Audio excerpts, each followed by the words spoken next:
नीलांजन समाभासम रविपुत्रम यमाग्रजम छाया मार्तंड संभुतम तम नमामि शनैश्चरम तम नमामि शनैश्चरम। बोलिए शनिदेव भगवान की। भक्तजनों, नवग्रहों में सर्वश्रेष्ठ शनिदेव भगवान अत्यंत शक्तिशाली हैं। इनकी अनन्य भक्ति करने वाला सदैव सुख, वैभव, धन संपत्ति प्राप्त करता है।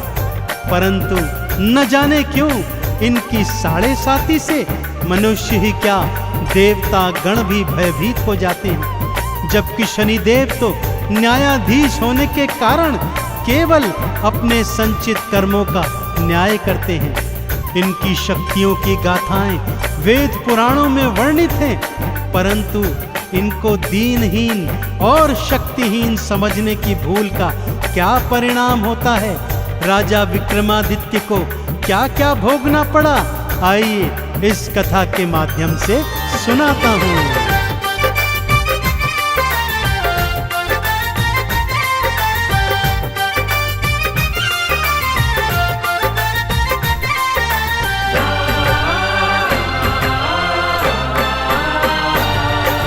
सूर्य पुत्र शनिदेव की गाथा। सूर्य पुत्र शनिदेव की गाथा भक्तों बड़ी महान है। भवसागर से पार हुआ वो जिसने किया गुणगान है, जिसने किया गुणगान है। सूर्य पुत्र शनिदेव की गाथा भक्तों बड़ी महान है। भवसागर से पार हुआ वो जिसने किया गुणगान है, जिसने किया गुणगान है। सूर्य पुत्र शनिदेव की गाथा।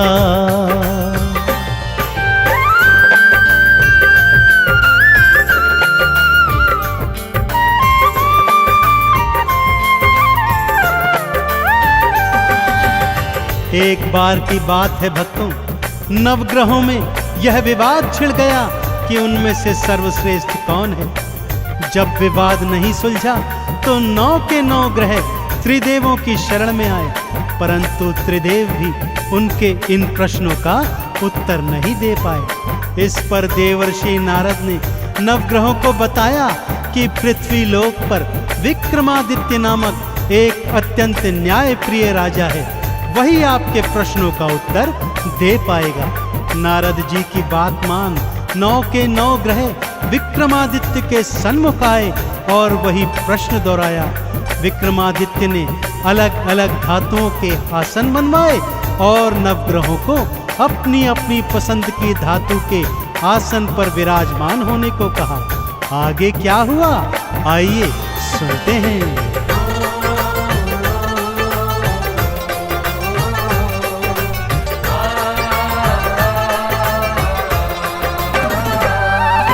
सूर्य देव सोने पर बैठे और चंद्रमा चांदी पर। बुध ने पन्ना मंगल मूंगा, राहु केतु गोमेद पर। शनि देव को लोहे की धातु तो बहुत सुहाती है। लोहे के सिंहासन उनकी दृष्टि तो पड़ जाती है। लोहे के सिंहासन बैठे, लोहे के सिंहासन बैठे शनि देव भगवान है। भवसागर से पार हुआ वो जिसने किया गुणगान है, जिसने किया गुणगान है। सूर्य पुत्र शनिदेव की गाथा भक्तों बड़ी महान है। भवसागर से पार हुआ वो जिसने किया गुणगान है, जिसने किया गुणगान है। सूर्य पुत्र शनिदेव की गाथा।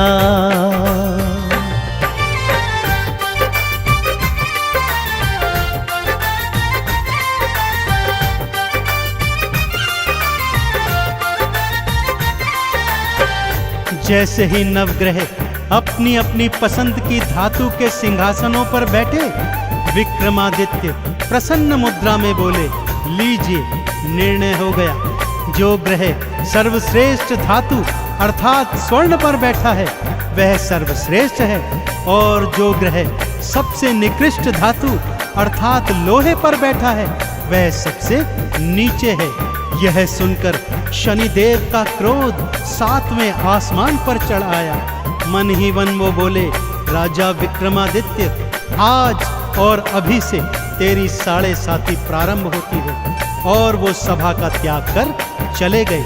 अगले दिन घोड़े का व्यापारी बन वापस दरबार में आए। उड़ने वाला घोड़ा राजा को दिखाया तो राजा ने उस पर सवारी की इच्छा जाहिर की। आगे क्या हुआ, आइए बताता हूँ।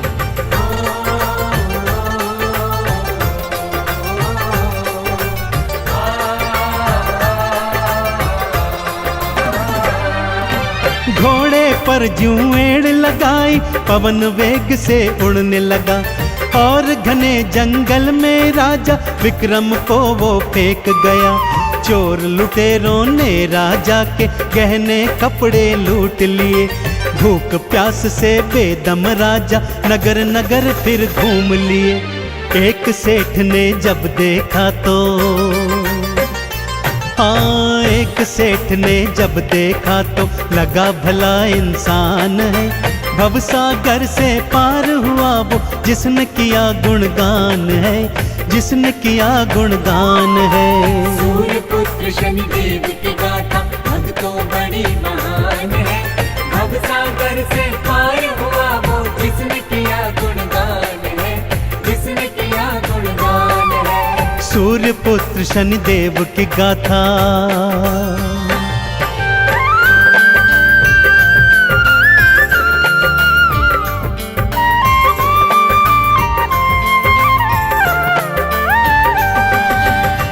नगर सेठ ने जब विक्रमादित्य को भटकते हुए देखा तो उसे भला मानुष समझकर अपने घर में ले आए और उसे भोजन करवाने हेतु वहां पर बिठा दिया। इधर सेठानी अपना 9 लखा हार खूंटी पर टांग कर चली गई थी। शनिदेव की माया प्रारंभ हो गई थी भक्तों। जैसे जैसे विक्रम खाना खाता जाता वो खूंटी हार को निगलती जाती। जब सेठ सेठानी ने अपना 9 लखा हार नहीं पाया तो उसे राजा के हाथों पकड़वा दिया। राजा ने भी उसे चोर जानकर उसके हाथ पैर तुड़वाए और जंगल में फेंकवा दिया। अब विक्रमादित्य को बोध हो गया कि उसने शनिदेव को छोटा बताकर बहुत बड़ी भूल की है। दया के मारे एक तेली उसे अपने घर में ले आया और उससे अपना कोल्हू हाँकवाने लगा। विक्रमादित्य कोल्हू हाँकते जाते और शनिदेव की स्तुति राग दीपक में गाते जाते।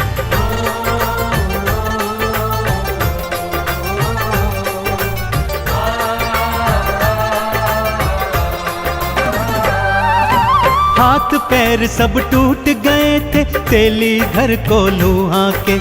भंडारे जो खिलवाता था आज कर रहा खुद फाके। शनिदेव मुझे क्षमा करो ये राग दीपक गाते थे। नगर की राजकुमारी को ये स्वर बहुत ही भाते थे। इसी से तो मैं विवाह करूंगी, हाँ, इसी से तो मैं विवाह करूंगी। उसका ये अरमान है।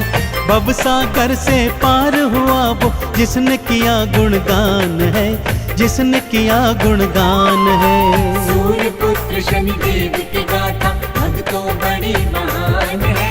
भवसागर से पार हुआ वो जिसने किया गुणगान है, जिसने किया गुणगान है। सूर्य पुत्र शनिदेव की गाथा।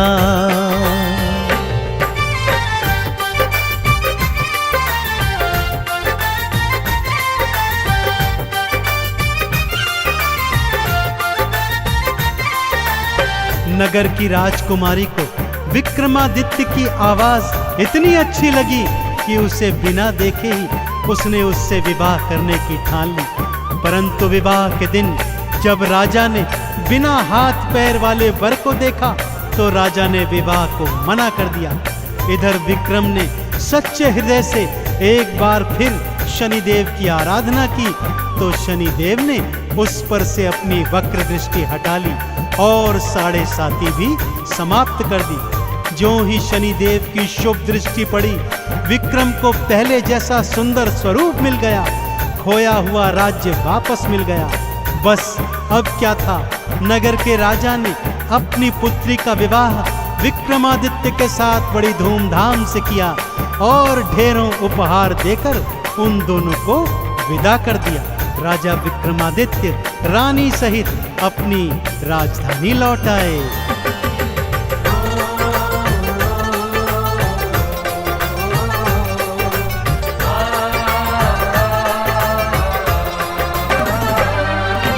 वक्र दृष्टि जब हटी तो भक्तों हाथ पैर वापस आए। खोया राजपाट भी विक्रम देखो फिर से थे पाए। धूमधाम से शादी करके पत्नी सहित वापस आए। आते ही फिर नगर मध्य में शनि मंदिर एक बनवाए। है शनि देवा नवग्रहों में, है शनि देवा नवग्रहों में भक्तों सबसे महान है। भवसागर से पार हुआ वो जिसने किया गुणगान है, जिसने किया गुणगान है। सूर्य पुत्र शनि देव की गाथा भक्तों बड़ी महान है। भवसागर से पार हुआ वो जिसने किया गुणगान है, जिसने किया गुणगान है। सूर्य पुत्र शनि देव की गाथा।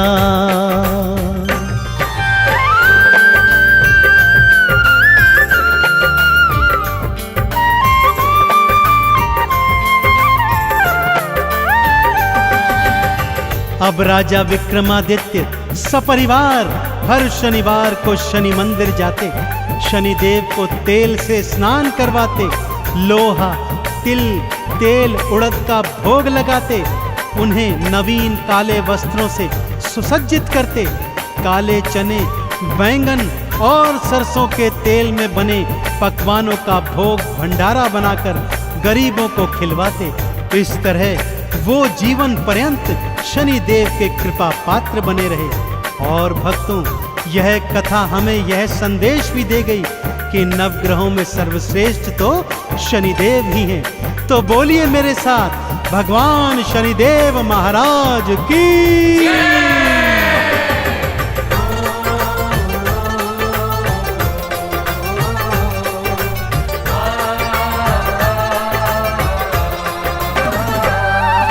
लोहा तिल और तेल उड़द भी शनि देव को भाते हैं। हर शनिवार जो शनि देव को ये अर्पित कर जाते हैं। चंदन तिलक लगा के शनि की आरती 40 गाते हैं। शनि देव के 12 नामों को मन से जो ध्याते हैं, शनि देव की कृपा पाते, शनि देव की कृपा पाते करे शनि कल्याण है। भवसागर से पार हुआ वो जिसने किया गुणगान है, जिसने किया गुणगान है। सूर्य पुत्र शनि देव की गाथा भक्तों बड़ी महान है। भवसागर से पार हुआ वो जिसने किया गुणगान है, जिसने किया गुणगान है। सूर्य पुत्र शनि देव की गाथा।